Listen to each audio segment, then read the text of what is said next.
बाहर जाती हुई सांस और भीतर आती हुई श्वास को अपने से अलग ना समझें। जब श्वास बाहर जाए तो आप ये समझ लें कि मैं बाहर गया शरीर के, और जब श्वास भीतर आए तो आप समझें कि मैं भीतर आ गया। यानी आप उस श्वास के साथ तादात्म्य बना लें, श्वास के साथ एक हो जाएं। आपकी आदत उल्टी है, जैसा आप सोचते हैं वैसा ही होते जाते हैं, वैसा ही शरीर काम करने लगता है। विचार शक्ति के विज्ञान का सार तो यही है ना, जैसा आप सोचते हैं वैसा ही होता जाता है, यानी आपका शरीर वही करने लगता है। आप इसका उल्टा सोचते हैं, आप बाहर जाती हुई श्वास के साथ ऐसा समझें कि आप बाहर गए, और भीतर आती हुई श्वास के साथ समझें कि आप भीतर आए। आप श्वास ही बन जाएं, वो प्राण है, यानी वो आप ही हैं। तो बाहर गई श्वास तो आप गए बाहर, भीतर आई श्वास तो आप आए साथ, तो आप प्राण प्राण ही हो जाएंगे। लेकिन आपकी सोच क्या है? आप सोचते हैं कि श्वास अब मेरे भीतर आई, श्वास अब मेरे से बाहर गई। जैसे श्वास आपसे अलग है, जैसे ये शरीर आप हैं और श्वास बाहरी चीज है, वो आ रही और जा रही। नहीं, श्वास बाहरी नहीं है, वो आप ही हैं। आप श्वास के साथ एक हो जाएं। जब ये भाव आपके भीतर रहेगा तो शरीर इसको फॉलो करेगा, और जब इसको शरीर फॉलो करेगा तो प्राणवायु अपने आप आपकी प्राण ऊर्जा को बढ़ाएगी, वो आपके मूल स्रोत तक पहुंचेगी।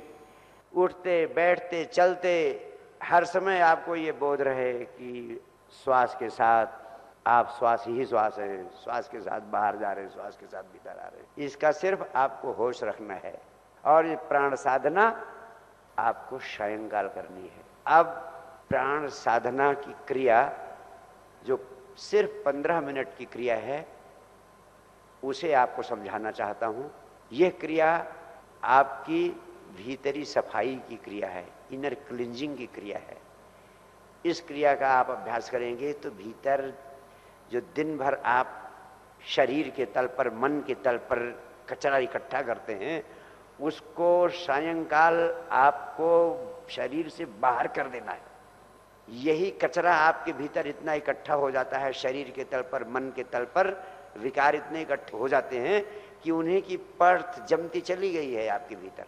इसी कचरे के इकट्ठा हो जाने के कारण जब आप ध्यान में बैठते हो तो नींद आती है, पूजा में बैठते हो तो नींद आती है। मुझे इसमें कोई संकोच नहीं है कि मैं आपको बधाई देता हूं कि जब भी आप मुझे सुनते हैं आप जागे हुए रहते हैं, होश में रहते हैं। नहीं तो जितनी राम कथाएं चल रही हैं, भागवत कथाएं चल रही हैं, सब में लोग सोते रहते हैं। ये तो मैं थोड़ा चोट करता रहता हूं आपके ऊपर जानबूझ के, ताकि आप सो न जाएं, जागे रहें। ये जो विकार, जो कचरा इकट्ठा हो जाता है, इसी के कारण आपको नींद आती, इसी के कारण ध्यान में मन नहीं लगता है, इसी के कारण रात नींद नहीं आती है गहरी, इसी के कारण सपने सपने भरे रहते हैं नींद में, इसी के कारण प्रफुल्लता नहीं आती है आपके चेहरे पर, इसी के कारण उदासी और तनाव घेरे रहते हैं आपको 24 घंटे।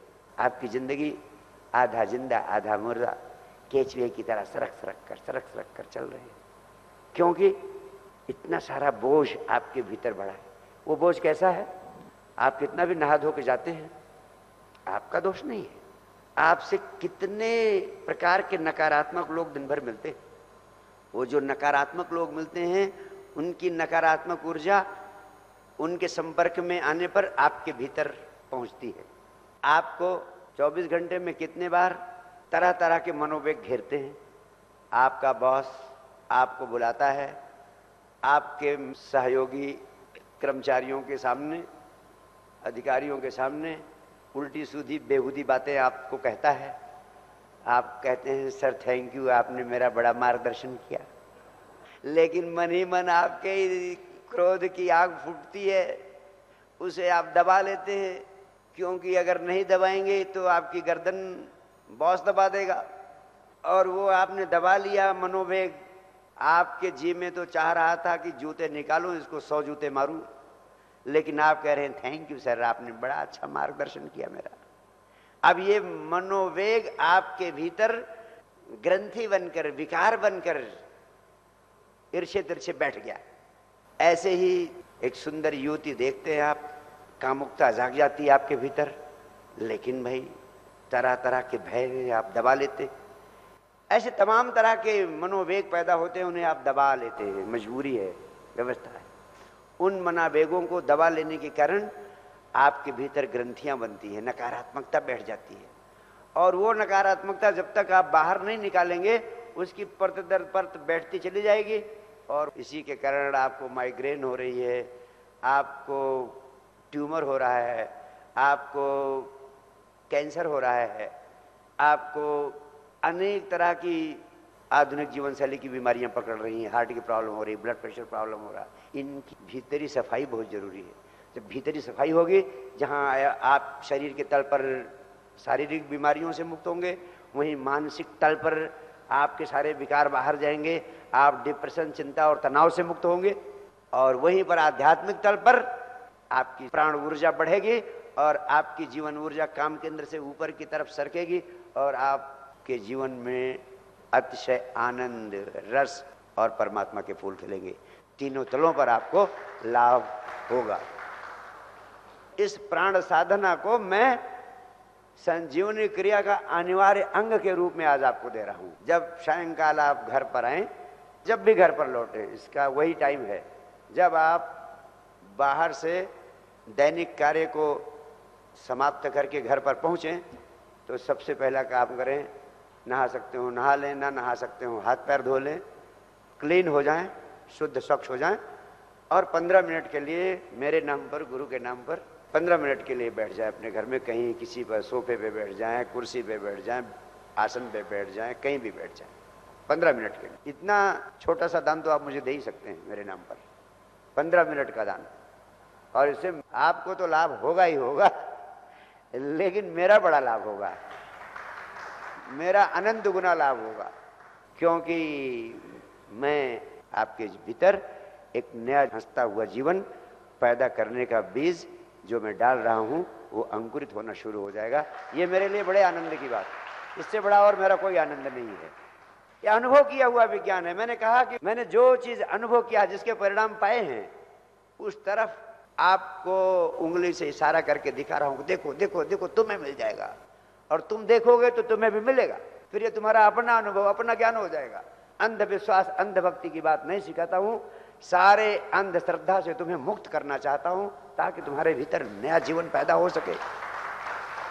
ये प्राण साधना आपके शरीर से समस्त प्रकार के विकारों को शून्य करेगी, आपके प्राण और अपान को शुद्ध करेगी, और आपके भीतर प्राण ऊर्जा का संचार करेगी।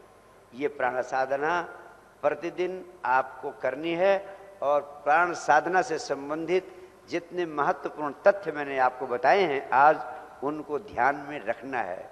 जब रात में आप सोने जाते हैं बिस्तर पर, तो जैसी आपकी मनोदशा होती है, जैसा आपका मेंटल स्टेट होता है, उसी मेंटल स्टेट में आप सुबह भी उठते हैं, और वो रात भर वही मेंटल स्टेट आपका बना रहता है। और वही मेंटल स्टेट जब सुबह आप सोकर उठते हैं, तो अपने को उसी में पाते हैं, और वो फिर दिन भर आपको प्रभावित करता है। इसलिए रात में जब बिस्तर पर सोने जा रहे हैं, उस समय आपकी मनोदशा क्या है, भाव दशा क्या है, प्रसन्नता के भाव में है, आनंद के भाव में है, या चिंता, तनाव, लड़ाई झगड़ा और पत्नी से दो हाथ करके बिस्तर पर लेटे हैं, ये सब आपको प्रभावित करता है, ये सब आपकी जिंदगी को निर्मित करता है। इसीलिए 99% लोगों की प्रॉब्लम है कि उनसे कह दो 2 घंटा रामायण का पाठ कर लें रोज, प्रातः काल उठ करके कर लेंगे गुरुदेव। 1 घंटा पाठ करना हो कर लेंगे गुरुदेव। और उनसे कह दो कि 15 मिनट आंख बंद करके बैठ जाओ ध्यान के नाम पर, ये नहीं होता गुरुदेव, ये बड़ा मुश्किल है, क्योंकि इतना सारे विकार पड़े हुए हैं, आपकी मनोदशा इतनी गड़बड़ हो चुकी है, सारा इनर स्ट्रक्चर स्पॉइल्ड है, विकृत, उसे ठीक करना है, और बड़ी सरलता से ठीक हो सकता है। जादू की तरह। Simply make me part of your life and living. सिर्फ आपके होश में मैं बना रहूं। जब रात बिस्तर पर सोने जा रहे हैं उस समय जैसी आपकी चित्त की दशा है, जैसी मनोदशा है, जैसा भाव है, वो बहुत महत्वपूर्ण है। इसलिए जब आप रात को सोने जा रहे हो, अगर आनंद भाव से सोने जाओगे तो आनंद रात भर आपकी नींद के साथ बढ़ेगा। और ध्यान की क्रिया के साथ आप नींद में प्रवेश कर रहे हैं तो आपकी पूरी नींद ही ध्यानात्मक हो जाएगी। भगवान कृष्ण गीता में कहते हैं कि योगी जन, जब लोग रात में सोते हैं तो भी जागते रहते हैं। इसका अर्थ ये नहीं है कि वो जागे हुए रहते हैं और काम करते रहते हैं, उनकी नींद ही ध्यानात्मक हो जाती है, नींद में भी होशपूर्ण बने रहते हैं। भगवान बुद्ध जिस करवट सोते थे और जिस जगह पैर रख के सोते थे वैसा ही सुबह उठते थे, नींद में भी होशपूर्ण अवस्था रहती थी। मैं कहता हूं अगर आप कुछ भी ना करें, ये जो रात्रिशय्या ध्यान है इसी से आपकी नींद ही ध्यानात्मक होती चली जाएगी और अलग से बैठ के ना संजीवनी क्रिया ना ये ना वो कुछ भी नहीं करना पड़ेगा। और एक दिन आएगा कि रात्रिशय्या ध्यान भी करने की जरूरत नहीं पड़ेगी। जहां आप बैठ जाएंगे वहीं ध्यान की ऊर्जा पैदा हो जाएगी आपके आभा मंडल के इर्द गिर्द। इसलिए जब मेरी उपस्थिति में तुम ध्यान करते हो तो उसका अनंत गुना प्रभाव होगा, बिना मेरे करोगे उसका प्रभाव कम हो जाएगा। लेकिन धीरे धीरे आप अभ्यास कर लोगे, वही इंपैक्ट आप भी पैदा कर सकते हो जो मेरी उपस्थिति से होता है। तो रात्रिशय्या ध्यान, जब आप रात में बिस्तर पर सोने जा रहे हैं तो आनंद भाव से जाए। पत्नी को प्रेम पूर्ण निगाहों से देखकर उसे प्रणाम कर लें, तुम्हारे जीवन की देवी है, प्रेम पूर्वक उसको निहार लें और मुस्कुरा दें। आनंद की तरंग ऐसे ही उस पूरे बेडरूम में पैदा हो जाएगी। आप दोनों लोग प्रेम पूर्वक बिस्तर पर जाएं। जब आपका शरीर शिथिल शांत तनाव शून्य होता है तो उसी के साथ साथ इसका परिणाम होता है कि आप श्वास भी शिथिल हो जाती है, मंद गति से चलने लगती है, शांत हो जाती है, गहरी हो जाती है। जब शरीर पूरा शिथिल हो जाता है, शांत हो जाता है तो आपकी श्वास भी शिथिल शांत मंद हो जाती है और शिथिल शांत मंद होते ही वो गहरी हो जाती है। तो अब दूसरा आदेश आपको अपनी श्वास को देना है, क्योंकि वो आपके शरीर का सबसे महत्वपूर्ण निकटतम अंग है, वो भी फॉलो करेगा आपके आदेश को। जैसे आपने श्वास को कहा रुक जा, रुक जाती है, कहा चल तो चलने लगती है, इतना ओबेडिएंट है। अब श्वास को आपको, तो शरीर के शिथिल शांत होने पर श्वास अपने आप शिथिल शांत हो जाती है काफी हद तक। लेकिन 2 मिनट का प्रयोग अब श्वास पर भी करना है। 1 मिनट आपको आदेश देना है कि तू शिथिल शांत तनाव शून्य हो जा, शिथिल शांत तनाव शून्य हो जा, शिथिल शांत तनाव शून्य हो जा। और फिर 1 मिनट भावना करनी है कि अब मेरी श्वास पूरी तरह शिथिल शांत तनाव शून्य हो। थोड़ी देर में 1 मिनट करते करते ही आप पाएंगे कि जैसे श्वास चल ही नहीं रही, इतनी लंबी गहरी और मंद हो जाएगी, शांत हो जाएगी। और इसका परिणाम होगा जब श्वास शिथिल हो जाती है, मंद हो जाती है, तो इसका परिणाम होता है कि आपके विचार अपने आप शिथिल पड़ने लगते हैं, शांत होने लगते हैं, मंद होने लगते हैं। अब तीसरा और अंतिम आदेश अपने विचारों को देना है कि तू भी शिथिल हो जा, शांत हो जा, शिथिल हो जा, शांत हो जा, शिथिल हो जा, शांत हो जा। और 1 मिनट आप आदेश देंगे और 1 मिनट भावना करेंगे कि आपके विचार पूरी तरह शिथिल पड़ गए हैं, शांत हो गए हैं।